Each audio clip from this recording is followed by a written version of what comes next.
Vietnamese gold man arrested for organizing drug use.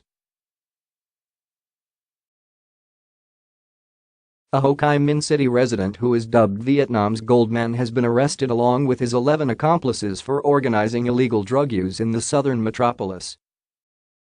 The municipal police department said on Tuesday they had initiated legal proceedings against the gold man Tran Ngoc Phuc, his younger brother Tran Ngoc Thai, and 10 other people involved in the case.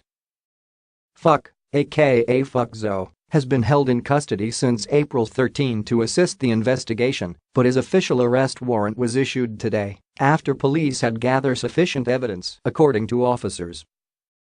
On the night of April 10, a team of officers swooped on Phuc Zo karaoke parlor on Truong Chin Street in District 12 and discovered that many customers appeared to be high on drugs. Drug testing of nearly 100 people present at the venue showed that 39 were under the influence of narcotics.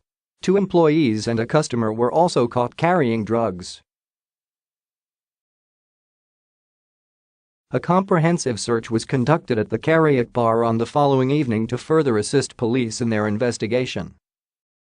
The probe later revealed that Phuc had been directing his staff to allow their customers to bring and consume narcotics inside his karaoke parlor.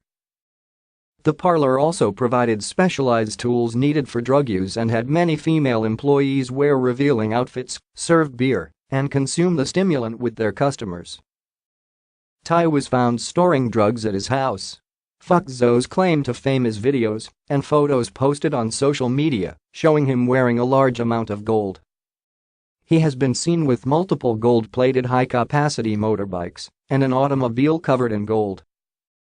The man recently attracted media attention after wearing a tailor-made golden cap which he claimed to cost more than VND 1.8 billion, US $77,400, to make.